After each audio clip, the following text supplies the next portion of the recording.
Para mí la alimentación es un derecho fundamental que tienen todos los pueblos. Alimentarse es muy diferente a comer.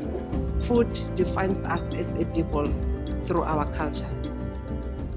There are almost 500 million Indigenous peoples worldwide, spread over 90 countries. The right to eat nutritious food grown on their own land is paramount for them.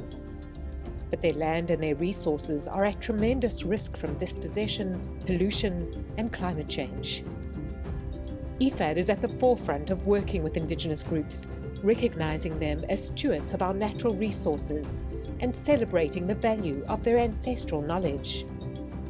Using this locally rooted knowledge not only helps preserve their rights, but is also vital to help the world respond to a rapidly changing climate. Here in Bolivia, almost a third of the country is expected to be affected by persistent drought by 2030. Lydia is a Yapuchiri. Like her ancestors before her, she studies nature to help predict the weather and plan for better harvests. But rains no longer come when they should, and sudden freezes and persistent hailstorms can severely damage crops. A lack of water has affected Lydia's peach trees, with a rise in fungus and pests. Quisiéramos que vuelva esos años que sabían ser más antes, más lluviosos, más cosecha, más haciendas. While the farmers can't go back in time, they can try and help one another adapt to it. IFAD and the Bolivian government have funded a Talking Maps project to help the local community share ancestral knowledge and come up with ways to improve their harvests.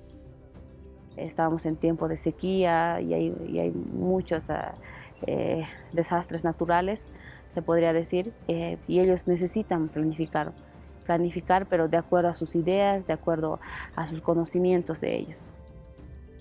The plan designed by Lydia's community received funding to build 2 new reservoirs to serve local farmers. She can now grow crops where previously she couldn't, and is able to plant new trees which have improved her yield and helped prevent soil erosion. Thanks to these measures, she can now remain on her land, producing enough food to earn a living and feed her family. For indigenous people to be secured, for nutrition to be possible, the security of land and natural resources must be the priority. La alimentación para mí, en primer lugar, tiene que estar el territorio libremente, ¿no? O sea, porque si está el territorio contaminado, es como que no vamos a poder tener una vida. Cuando matan territorio, matan nuestra vida. There are millions of Indigenous people like Lydia across the world fighting for their right to feed themselves and their families, and in turn preserve their land, their communities, and their way of life. IFAD is working alongside them, supporting them to preserve that right.